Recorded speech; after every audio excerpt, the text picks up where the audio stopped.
Okay, here we go. Welcome to the Nonprofit Coach webinar, Exceptional Board Member, Take It to the Next Level.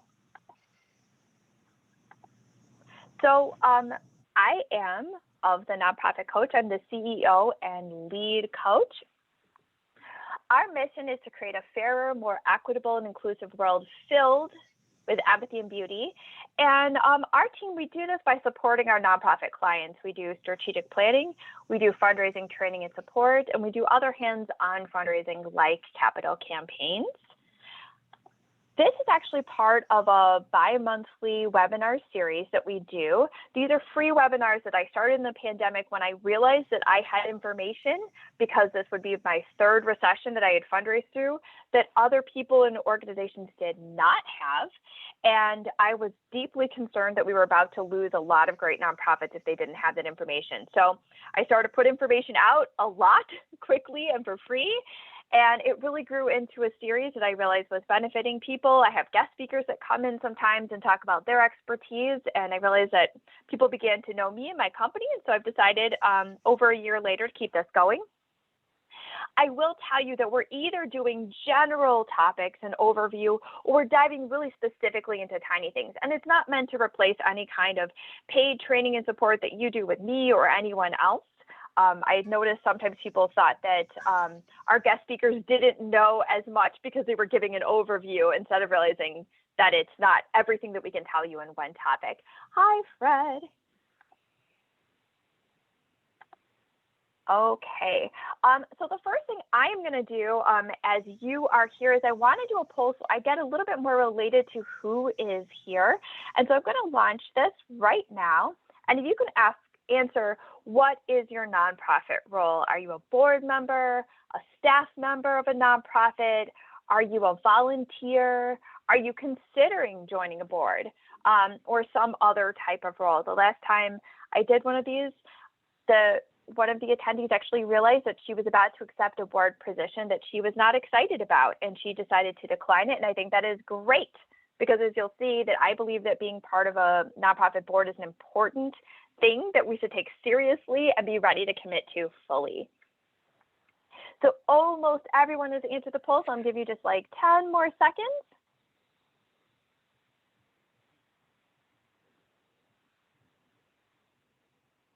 All right, full participation, and I'll share that everybody here is a board member today. Excellent, and we have one person who is also a volunteer. That is fantastic. And that's great that as a board member, you're actually here to learn about that experience. So let's keep going. So why are we talking about boards? So I have something to confess, is that as a fundraiser, somebody who's been doing this since a few months before September 11th of 2001, I always loved my board members. I thought they were great people. I loved getting to know them, and I loved working with them on fundraising. But as a staff member, I just wanted to do my job and keep going. And the board was the board, and I was a fundraiser, and I just wanted to raise a bunch of money, and I worked with the board when it involved raising money, and then I moved on. And over time, I've really come to understand how short-sighted that was, and how our boards are really critical to the functioning of our nonprofits. And as such, I've become much more passionate about how do we train our board members to be able to fully take on that role.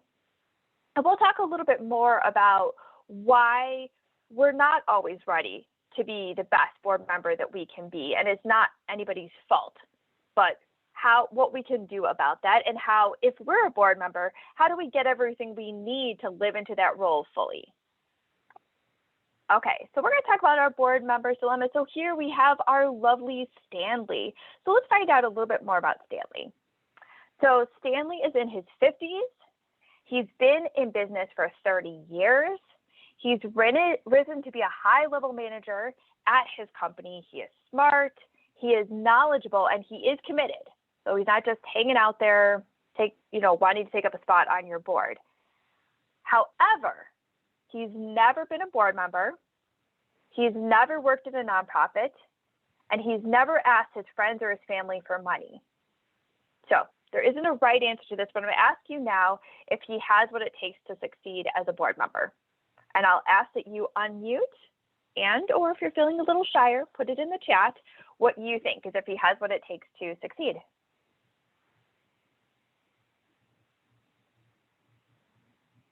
Yes, I think so. Okay, tell me more, Peter. Why?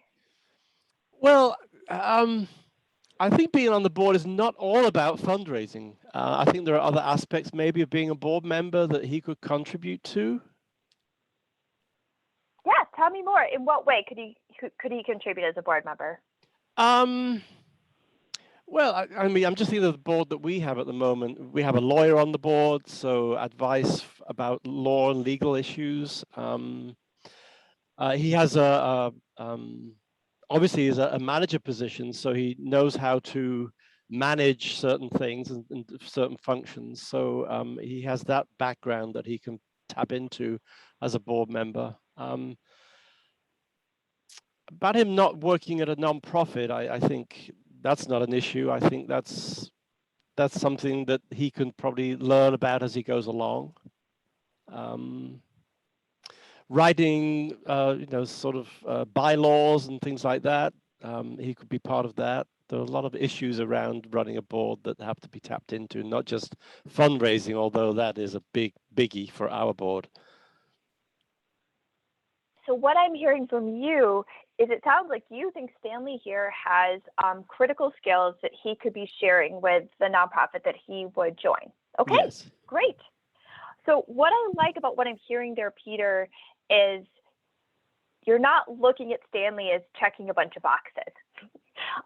I do think it's important that we look critically at our board and we do check boxes around them, right? We're looking and we're saying, wow, they're not all business members who are in their 50s. They're not all one age or demographic or gender or whatever, unless that is actually critical to the mission. But we didn't just say, thank God he's got a pulse and he's a businessman, get him on here, right? So what I hear you doing is looking critically at Stanley and saying he has some valuable things to offer. Anyone else, does anyone else have a perspective on Stanley? Could be for or against. Yeah, Fred, you know a lot about boards. I know a little bit about boards, but I would say the other perspective is, besides does he have what it takes to succeed, does he have what we want on our board? And I sort of looked at it from that perspective as well. And one of the words here which resonates with me is committed. I think that's very important for board service. He has risen to a high-level manager position at his company. That's giving me a little bit of an indication that he's good at relationship building. It's hard to keep rising through a company if you aren't good at that. He certainly has a lot of experience. He's in his 50s, which is usually an age that is more capable of giving. Often that means children are out of college. So he may have more financial capability of supporting the organization. And I am also very focused on DEI. And he definitely looks like he is diverse and could be, depending on the board, a wonderful addition in terms of bringing his perspective as the board faces complex decisions. Great. So again, like Peter there, Fred, I really hear you thinking critically. And you brought up a really great point here is how does he fit with our current board and what we're looking for? So if we're looking at our current board and we say, oh my goodness, we really have nobody who can read our financial statements. We have nobody who knows how to make strategic business decisions. Everybody here is all heart. Stanley's going to be a great addition. If we have a bunch of people like Stanley and we have nobody who knows how to do HR or nobody who knows how to look at the legal aspects, Stanley may not be the right person. Maybe we have an all-male board. maybe that's going to be one of the problems that's there, right? So what I hear you is, again, is thinking critically about that. Where I think we run into issues as nonprofits is often we keep our expectations too low, and we're not thinking critically about these things. And that is a disservice to our fellow board members and to ourselves and to our nonprofit. So we're going to keep going. Great job, guys. So Fred, you may have some things to differ with this, because I think you and I were just talking about this the other day, but we were looking at, or some things to add, the differences between a nonprofit board and a corporate board. So one of the things we find in nonprofit is that our board members are volunteers, and they often don't have nonprofit experience, but we bring them on because they have other experience.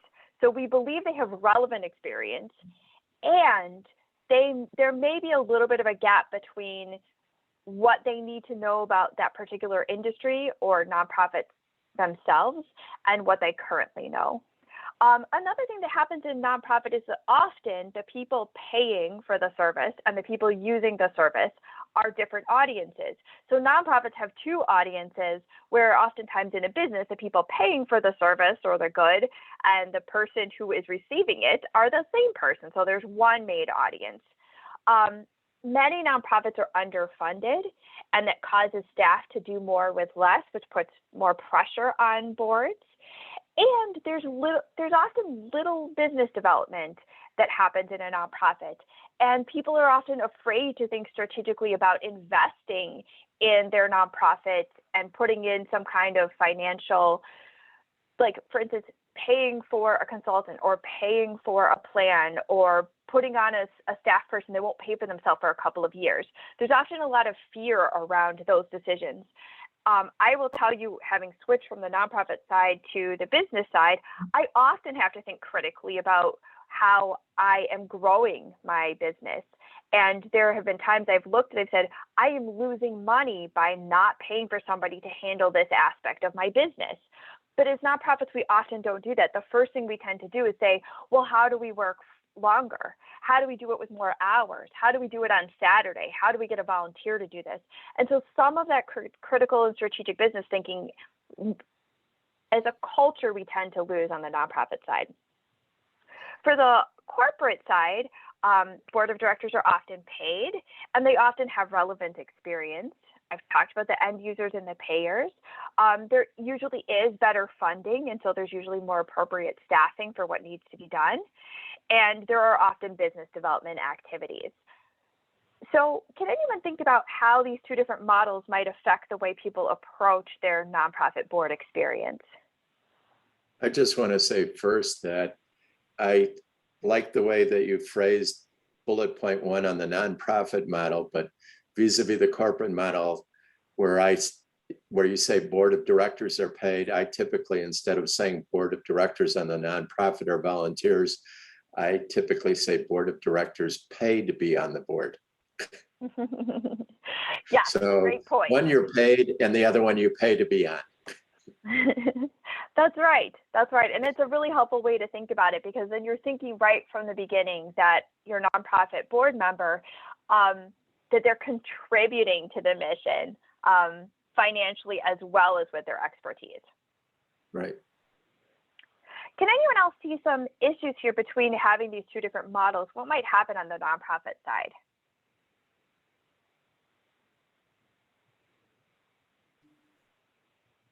I know from our perspective, the agency is actually funded through state funds, and what you can do with those state funds are very limited. So quite often, it is underfunded because we need a sort of a buffer or a pot of money which will be able to pay for something like a consultant or someone to bring in with a certain skill set. Then we can pay them to do that. So we don't have any extra money to do that sort of thing, and the staff are doing more with less, actually. So that is an issue that we have. That's a good point. On the nonprofit side, sometimes our dollars are restricted, and we have a very limited amount that we have that discretionary ability. Good point. That's a really good point. Sometimes I really think the difference between how people approach these nonprofit and these corporate board positions, and I think it's unfortunate, is because a nonprofit position is unpaid, or as Fred says, they have to pay to be there, that sometimes we see less commitment. It doesn't mean there's a passion or interest, but sometimes we just see less follow through. The nonprofit board activity happens after they've been at their paid job, after they've seen their families, after they've made their weekend plans. And so when we see that, we often see our nonprofits suffer because they don't have the same leadership guidance and commitment. And so when we looked at Stanley earlier and we said that commitment was one of the things he did have, I do think that is encouraging. And it seems like for whatever things, skill gaps that are there, we could work with him with that. Yeah, go ahead, Fred. On the nonprofit model, often underfunded, causing staff to do more with less. I think there's also a problem, even when there is funding available, that the existing staff doesn't necessarily have the skills to add the correct staff. You know, you had mentioned HR before has a necessary or a potential need on the board level. But even on the board level, you need sometimes to use existing funding to sort of bring in a consultant, perhaps to really get the organization operating as smoothly as it should. I think that's a really great point. And it is why often on the nonprofit side, if we're really using our board well, and we're using each other and we're recruiting well, we have great expertise on that board that we can rely on when we're stuck.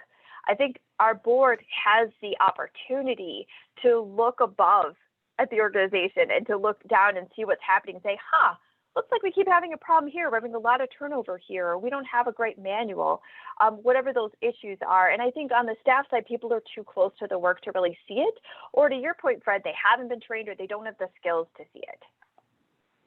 Okay, so I'm just going to ask here what people think are the core responsibilities of a nonprofit board member. In this case, I'm bucketing this into 4 areas, although certainly these could all be expanded beyond that. So I'm just looking for some guesses.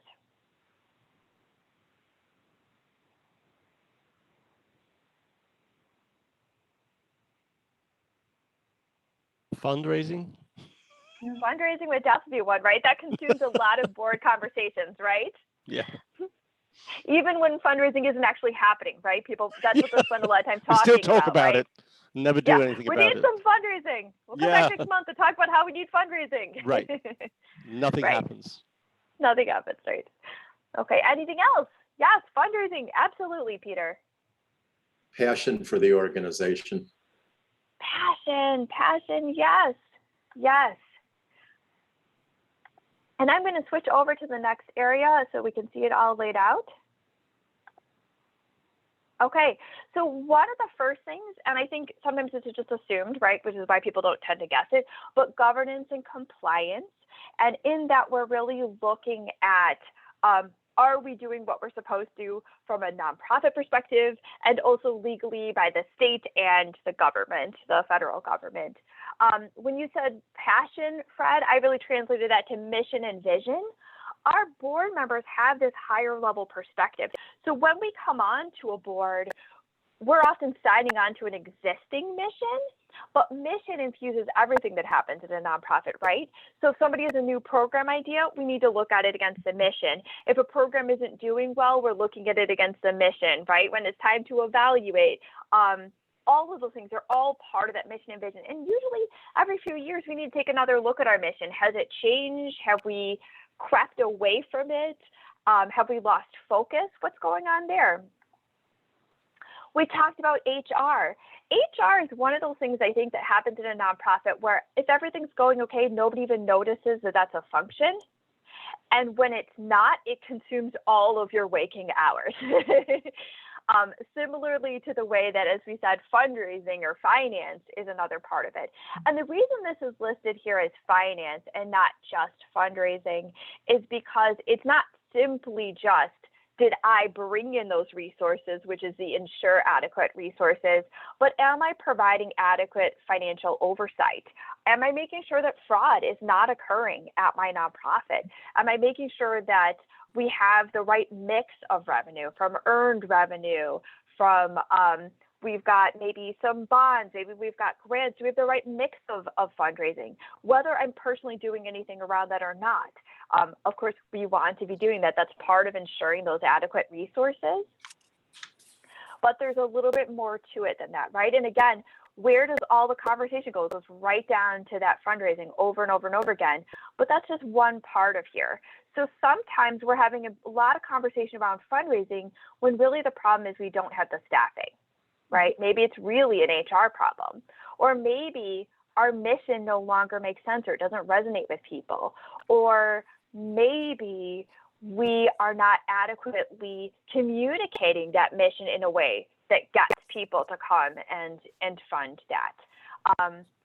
Are we paying attention to our governance and compliance? If you're having where you're not having a lot of people coming to your meetings or they're not interested, this is more than just, yes, we're being legal. Obviously, this is important, right? Because if you trip over this, you can ruin the whole organization and everything else could be going well. But this is also a place you can be looking for, how are we engaging our board? How are we exciting them? How does this become the place to be? How are we supporting each other? How are we growing as people? This is all really important, and it all works together. All right, so we're going to do another poll right here. So we just looked at those 4 areas. And now, as we look at those 4 areas, I'm just going to ask, at your organization, what is the most challenging area for your board to handle? Is it governance? Is it compliance? Is it mission? Is it finance? What happened to HR? Oh, you're right. Governance and compliance got separated and there was no HR. All right, let's make compliance. We're going to call that one HR. So if the second one in there, we'll say that's HR. Okay. Thank you. Yeah, thank you, Fred. You're like, the one I was going to choose isn't there. Right. This is what happens when you make polls at 6 a.m. Or when I do. I'm not a morning person. All right, we have almost everybody responded, so I'm going to give you 10 more seconds.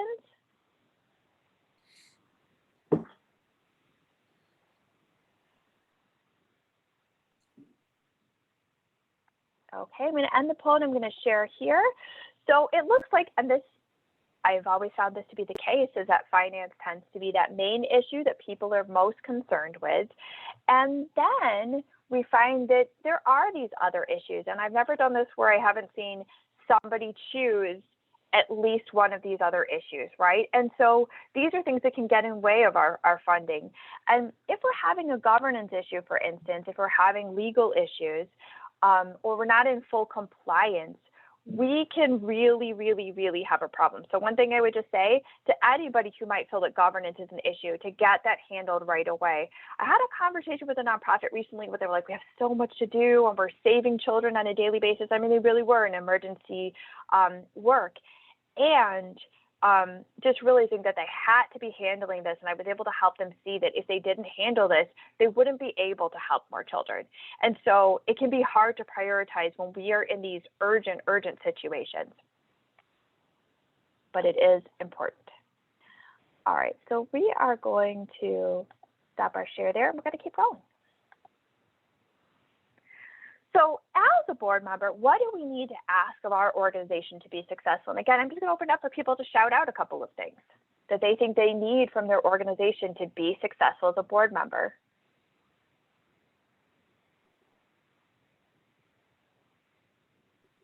I think we need to be a diverse group that all works very hard together to work on the problem at hand. Great, great. So one thing I hear from you is that it's important to you to have a good mix of people, and that mix of people also be able to work together. That's what you're going to need to be successful. Mm-hmm. What else might we need from our organization in order to be successful? So we've been asked on our board and we show up and they're like, great, go be a board member for us. I think communication between board members is very important. Not just showing up is not the thing. You have to communicate and bring forth ideas and try and follow through with those ideas instead of just being stuck in one place and not really moving anywhere. Yeah, I think engagement. I guess communication and engagement in the work. Yeah. How about you, Elaine? Do you have anything you want to add to that? No. Okay, we're going to keep going. All right, so here are some things. Oh, yeah, go ahead, Fred. I was going to quickly add, you often need a really good chair of the board because you have different types of personalities. You have people that want to take over the conversation. You have people that don't participate, and a good board chair could help to manage the different personalities on the board. Yeah, yes, I think that makes sense. And I think when I hear about having a good chair too, I also see that they set a good example by actually following through. It's very hard to have your board actually do what they're supposed to when the board chair does not follow through. They really have to set a high example. I think it's a great point, Fred. So some things that we need to ask of our organizations, and some organizations do this well, and some, are somewhere in between, and some don't do any of these things. But one of the big things I see in number one is setting clear fundraising expectations. It's very hard as board members to discover that we have not done something when we were never told we were supposed to be doing it, or that it was some kind of expectation. Even if we know we're supposed to raise money, it's not always clear the amount we're supposed to raise. What does it mean to be doing that well? Is it that we showed up one time to an event? Is it that we made a large gift on our own? Is it that we invited a lot of people? What is a metric that helps us know that we're meeting those expectations? And so we need our organization to be clear. If you feel that you are on the board of an organization that has not been clear about this, I really recommend you go back to that organization and ask them to start setting those expectations. I have even been on a board. I was on a founding board that I worked that organization up to a place where I could no longer afford to be on the board. And I was just so delighted. I was glad there were clear expectations. I was glad that it had risen to a level that people with a higher income level needed to be on it. And that was great. That was a success on my part.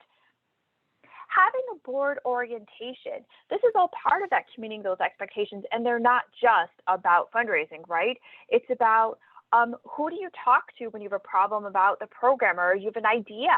Who do you talk to when you're working on an event for the organization? Who do you talk to? All of these different aspects. How does the organization work? What are the communication norms? Is it a casual, low hierarchy organization? Is it a very strong hierarchical organization? What is the story of the organization? And how do I, as a board member, communicate that to my friends and family? If I say I'm on this board, oh, what do they do? Well, they help kids. What do they help them with? Well, yeah, I think they feed them and stuff. I mean, what is it we are trying to communicate? I worked, the first nonprofit I ever worked at had a really wonderful origin story. Now, I bet many organizations have a wonderful origin story, but 20 years later, the reason I knew it is because they had a 3-day staff orientation. And in it, one of those pieces was a 1-hour orientation about the origin of the organization. And they told the story with beautiful visual imagery. And I have carried it with me to this day. And I imagine there are people at that organization still telling that story. That's powerful. And we can give that to each other as board members. We need to have an annual meeting calendar. We need to know when those meetings are going to be so we can clear our schedules. Oftentimes, legally, we are required to have our meeting documents a certain number of days before the meeting. Being really clear on those expectations and getting those are important. How can we go and speak critically about the budget if we haven't received the budget and had a time to really think it through before that meeting? And that goes with the up-to-date, accurate financials and our fiduciary responsibility to oversight on finance. And then I would say this is something that as I said, I've just become really passionate about, is ongoing training and educational opportunities. How do we, as board members, feel excited to show up, give our time, give our money, give our contacts. Well, a lot of times we can be growing as leaders, as people, as a group. We're learning new skills. The board I was on actually was in the arts and in mental health. And so some of the people who were on the board, they had skills that were beneficial to the organization, but they also had a personal interest in the arts. So being on that board was a benefit to them. So how do we tap into that and let them also say, volunteer to paint the set beforehand, or maybe have a board member event where they get to do a monologue and they invite all their friends? How does this work where we're growing and really getting a lot of our board experience? Part of making that happen is having a well-functioning governance committee. I will say that we really want to ask all organizations to have a good strategic plan. This is critical for fundraising, and this is something that we really need to be engaged in as board members. And we want to have a balanced budget. We don't want to be carrying any debt. And if we are, we want to have a plan for retiring that debt quickly. A lot of funders will not fund debt, and so it can be tricky to get out of debt. So I'm going to stop there. Actually, I'm going to do a poll around those expectations. And while I do so, I'd like you to kind of bring up any questions or thoughts that you have about those expectations. Yeah, I wanted to know, what is a governance committee and what do those people do? Great question. Great question. So you can think of your governance committee not just as the people who are making sure that you're in compliance with your bylaws and things like that, but they can really be looking at how the board is functioning. So they can be looking at, what is our board recruitment process? Do we have our board recruitment process? So what's our process for bringing in our new board members? Mm-hmm. Do we have an orientation, and what does it look like? Who do they meet with first? Is it a board chair? Is it a staff member? How do we map this out? They can be looking at, what are the ongoing training opportunities? How are they identifying what training needs to happen? I mean, if you're training people over and over again on fundraising, but they're good at fundraising, but maybe they don't understand the program well enough. How do they know what's needed, and how do they make sure that it's brought to the board so they can operate at the optimum level? That's the role of your governance committee. So having shared those expectations, how many, I've got these different percentages here. So what percentage of that list we went over does your organization currently provide for you and your fellow board members? Is it about a quarter or less? Is it 50% or less? 75%? 100%?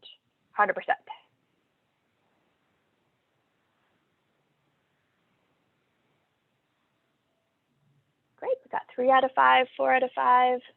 Give you a few more seconds here.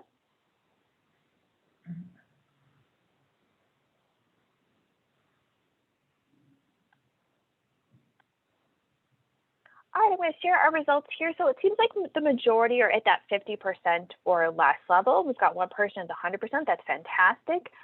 What I would say is this is a great place to look for how to get your board to function in a way that is more supportive. And often on the nonprofit staff time, they want things out of their board, but when they're not providing these things, they haven't set the board up to succeed. And if you can go to your organization and say, hey, I have this great list of things that I think that we should be doing, and I think it'll help us support you more, I think they'd be really excited to have a partner to work with them on those things. So it's a great opportunity. Now, you may have an organization that has 100% of these things in place and still not feel that you're getting all the support you need from your nonprofit, or that your board is operating up to 100%. So it's not that this is a magic bullet and all of a sudden then we're all done. But if you have these, it's a good foundation for leveling up your board participation and its effectiveness. All right, I've been doing a lot of talking, so I just want to stop for questions and comments and thoughts. I was going to say one thing before, when you had the list on the slide before, that I will not consider joining a board unless there is a written list of board responsibilities, which includes things like the personal commitment, if it's a personal donation or a minimum amount that needs to be given. I don't rely on verbal, because in the past I've found that one person thinks it's one thing and another person thinks it's another thing. And in that board responsibility, it also maps out other things like the expectation on attending meetings. What percentage is expected? Whether one board I'm on, I think it's 75% of monthly meetings, although almost everybody attends 100% of them. But the other thing that makes something like that so valuable is it makes it easier to get rid of bad board members or board members that aren't performing as well, because the expectations are explicitly given to people before they come on the board. I fully agree. And one thing I'll say, like from what I know of you, Fred, you're a very good board member. And thank you. You obviously don't know me that well, Elizabeth. You're keeping your secrets, aren't you? And if we want to attract board members who are thinking critically about the work the way that Fred has described, as organizations, we need to have these things in place. So one of the things two things I counsel nonprofits on. One is that high expectations are actually a benefit to all people. And so sometimes what the nonprofit gets into a habit of, and I know I was guilty of this when I was on the nonprofit side, is feeling we're doing people a favor when we have lower expectations. Or we've communicated with people and they say, well, I'll do all the stuff on this list, but I don't fundraise. And I'll tell you, having been in those conversations as a staff member, my heart will sink. But once you've had the conversation with the chair and this is their best friend from college and all those things, it's easy to be sitting in that meeting and find yourself saying, oh, that's okay. That's okay. And you're thinking, oh, no, it's not okay. Right. So maybe many of you on this call are actually better at communicating in the face of conflict. I have been improving this skill, but I'll certainly say my 20 years ago self would just have sat there mutely nodding my head and smiling. So what will happen, though, is we are then scaring off the board members who are most poised to make a difference for us in our organizations. They'll say, I see this board, they're not coming to meetings. They're not doing anything. They don't have written expectations. I'm not coming and joining that, right? And so just what we need most gets scared off when we allow those lower expectations to be in place. And if we can level those expectations up, we can release our other board members who just are not up to doing it, right? Maybe they're busy, maybe they've had a career change, maybe they had a new family member or an illness. It's fine. Whatever the reason is they have for not wanting to participate or not be able to participate fully, love them and let them go.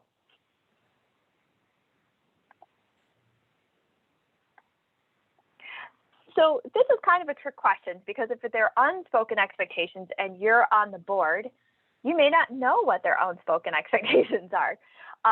So this is the part where I like to say, okay, I'm going to peek behind the nonprofit curtain and to make some of these unspoken expectations spoken. So this is where we're going to look at our board readiness quiz. This is excerpted from BoardSource, which is a really helpful resource for organizations. So what they're talking about here is really looking at this for yourself and looking at this for any potential board member to your board. So I'm interested in advancing a cause that I feel passionate about. So one, there's passion, and two, they're interested in doing something about it, right? So you can love puppies, but if you don't want to go talk to other people about it or open up your contacts or do whatever, it doesn't really matter. You shouldn't be on the board that's helping those animals. I'm curious to delve into and learn about issues facing my community and the world. So that's one that talks a little bit about the benefit you get as a board member. Not only are you serving the nonprofit, but you're engaging in these interesting and meaty conversations, right? That can be really fun if you've got that kind of curiosity. I'm interested in a new environment experience to further develop myself as a leader. So again, that's the benefit to yourself. I'm interested in meeting people outside of my usual professional and social circles. I understand the roles and responsibilities of being a board member. Sometimes yes and sometimes no when people are entering nonprofit board leadership. I'm comfortable making a personal contribution to the organization. A lot of foundations actually rate the nonprofit and whether their board is giving at 100%. So that's not even the amount that they're giving, but that each person is giving. And I like to say giving a stretch gift for them. Let's just start with there. I can imagine asking others to contribute financially to a cause I'm passionate about. You can hear my dogs upstairs. I have enough autonomy in my schedule to accommodate board and committee meetings. If that's not possible, maybe board leadership isn't for you, but maybe there's some other role. It doesn't mean you have to throw people to the water and, oh, we don't like them anymore. It just may not be that this is the right role for them. I'm patient and collegial when working as a team, right? I think many of us have seen instances where that was not the case. I can commit the time necessary to be an exceptional board member.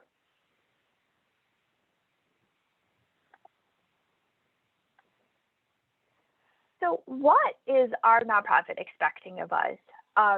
So one of those, we talked about that higher level role of a board member.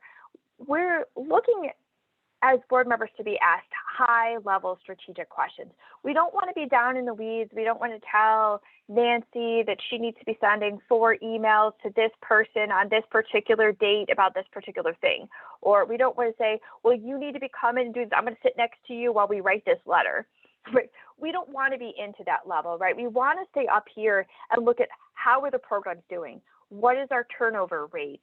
How are we doing at funding things, right? So keeping it that high level. We're monitoring the financial performance, and we know how to read those reports that are coming to us and how to ask questions when we don't understand something. We're reading our board documents before the meeting, right? That's just critical. We're always working to increase our social, political, and reputation capital. So maybe we're out in the community and we're networking and we're going to meetings. And that way we can have those conversations that our nonprofit people maybe don't have time to have, or they're not in the right circles, and we can bring people to them.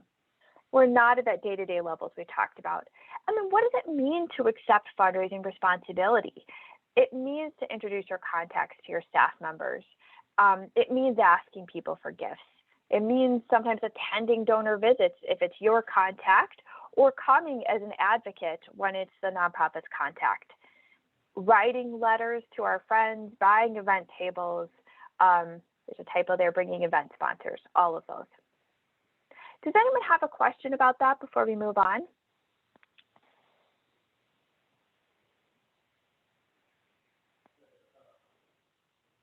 Okay. All right. We're going to do another poll.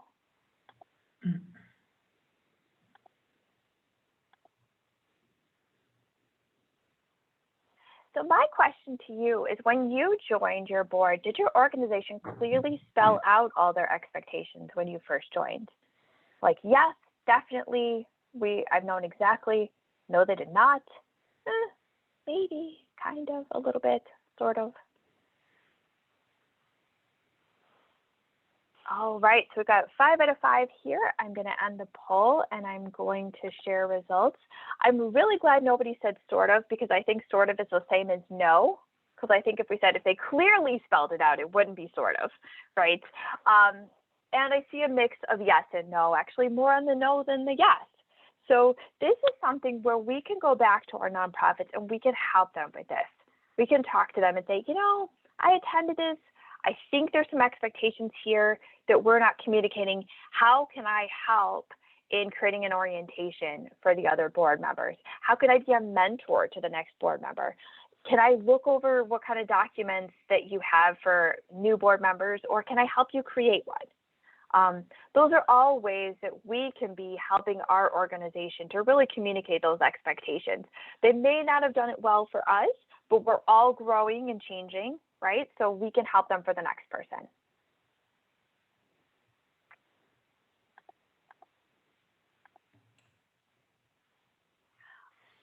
So if we want to go from just doing a good job, and yes, there's documentation, what can we demand of our organization to be exceptional?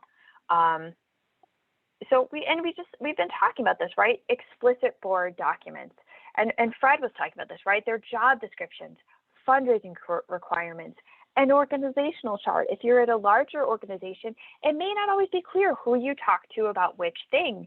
I've certainly been at nonprofits where everybody calls, Nancy because she was the first staff member there, but now she's running programs and there's all the other staff members and there's people that are more appropriate, but everyone keeps calling Nancy anyway, right? So getting that really clear for people. What are the descriptions of committees so that people know what they want to join and if there are openings in those? What kind of requirements are there for our network? Is there a board manual? Are there copies of the last few minutes from the last few meetings? Those are the kind of things that we would want to be asking for. Are there good policies? The conflict of interest and the whistleblower are things that have gotten a lot more attention over the last 10 years. And they're great. We can have those out there. Oh, and Fred's got his hand up. Go ahead, Fred. Job descriptions under explicit board documents. I don't know if I ever saw a job description for a board member. Okay, yeah. So this is something that, is usually one of the first things that I work with an organization to create. And it does have a lot of those clear expectations that are in there. But it really helps people to know, as we've talked about, many of these expectations. Now, with a job description, we may also have another sheet that lays out some other pieces. We can have signed agreements. But I think having that really basic job description and finding out, just like you do on the staff side, how does it fit into the larger board? How does it fit into the committees? How do you work together? What are the meeting attendance requirements? All of that.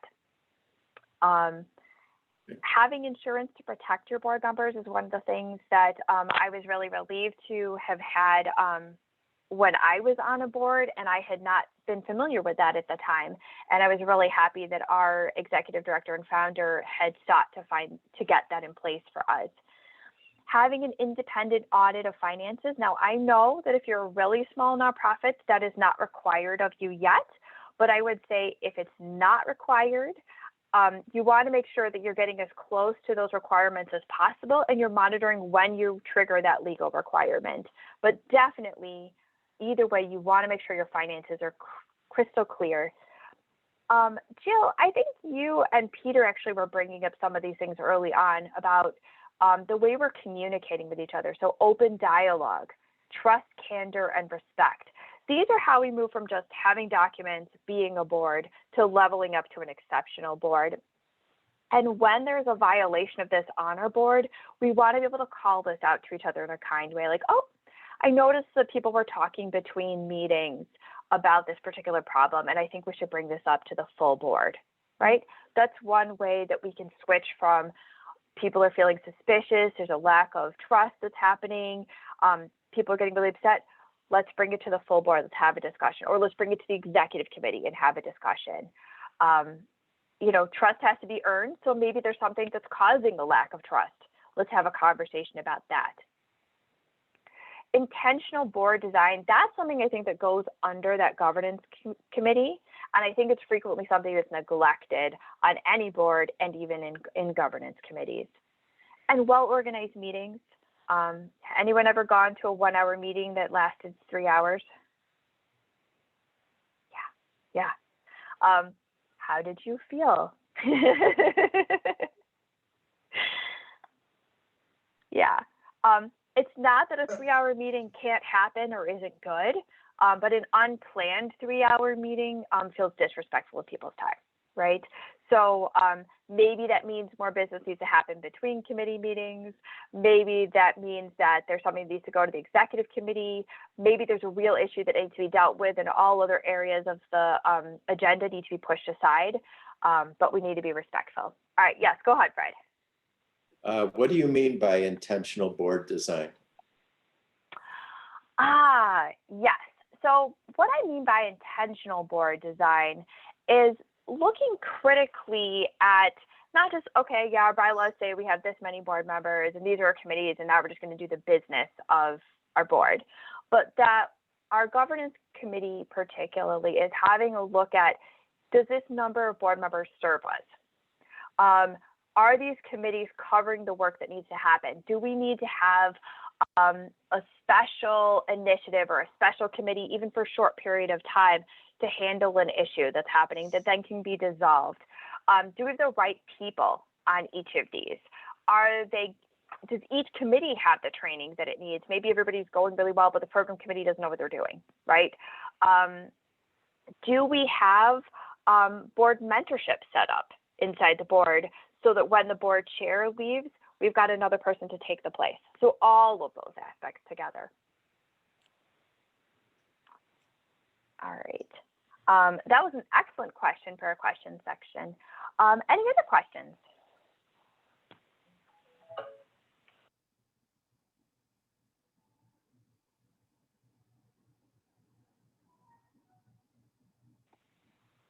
Well, we've been answering questions all along, so I'm going to keep moving on. And if you have a question, feel free to ask it or raise your hand. So let's keep going. Here are some resources that go with what we've been talking about, and some of them are services that the nonprofit coach provides. And some of you actually are availing yourself of these services. So we have fundraising coaching program, which is 15 hours of the year. It's 2 30-minute coaching sessions during a month, plus 3 extra hours of reviewing letters, looking at bylaws if that's what's needed, and other types of things like that. You can have it completely focused on your board. You can have it focused on other areas of fundraising. We have an online grant writing course, so if you have someone at your organization who needs to get those skills, that's there. But the thing I want to focus on, I'm just actually going to go through all of this. We have an executive director quarterly support session, which is part of these bi-monthly free webinars, and they're totally free. So if your executive director maybe seems a little stressed out or they're dealing with issues, they often don't have people that they can talk to within their organization, because everybody tends to either be above them in the board or below them in the organization. And so coming to a support session is a great way to talk to peers since they don't have them within their organization. I do paid board trainings and retreats. So I come into organizations, we'll do, whether it's part of kicking off a strategic plan or whether it's training around governance and some of these issues. We do all kinds of fundraising consulting, and you can find past webinars on YouTube. But what I want to focus on right now is our upcoming full day board member training. So if you can see, this was just an hour, right, where we talked about these main topics, but this would be a full day. We're specifically gearing it to either new board members or to boards that really want to level up and they're ready to take on some new training. It is online like this, so that people can join from all over the country or sometimes the world. I know we have sometimes people here from Africa who've joined these webinars. And you can book it right from the website at the nonprofitcoach.guru, and you just select board member training on the menu. And if you click book, you can pay right there. We are limiting it to 20 slots so that we can have really robust conversation. And so if it is of interest to you, or you can spread it to other board members that you would like to see getting this training, just know that we do have a limit there. And in there, we're going to be diving deeper into the board responsibilities. We're going to actually look at what it takes to increase your nonprofit financial literacy. I have been horrified to see sometimes when board members actually just don't understand their financial statements. So they're not then able to support their organization well at that. We're going to look at what high-performing board practices are. So not just like, okay, we have a board and we have these documents, but how are we actually working at this higher level? And then how do we use our board as a place where we can grow and our nonprofit, of course, can grow, and you can join from anywhere. So this is how you reach our team. You can email services at the nonprofitcoach.guru. You can go to the website, and yes, thank you very much. That was great. Thank you so much. I hope you don't mind, but I've been taking screenshots of some of your slides. Is that okay? Yeah, it's fine. I didn't ask permission to begin with. So. Yeah, it's too late to ask, Peter. I know. I can delete them. Beg for forgiveness. But you look very familiar. Oh, really? He does. I don't know. I don't know. Elizabeth, Maybe just got one of those faces, Fred. Elizabeth didn't say what the fee was for taking pictures of the slide. Just send me the bill. Well, I am a fundraiser, so it is $1,000. No, I'm kidding. Yeah, this is all public, so no worries there. Okay, thank you. I just wanted to make sure. Thank you. I appreciate that. That's very respectful, Peter. Fred, did you have a question? No, my reaction was this. I was applauding. Oh, thank you. Thank you very much, Fred. I appreciate that. I like using, you could tell I like using the little reaction buttons. Yes, we noticed. I love it. It's great. I especially like the raise hand. You know, it's better than interrupting people. Yes, yes. I am going to stop recording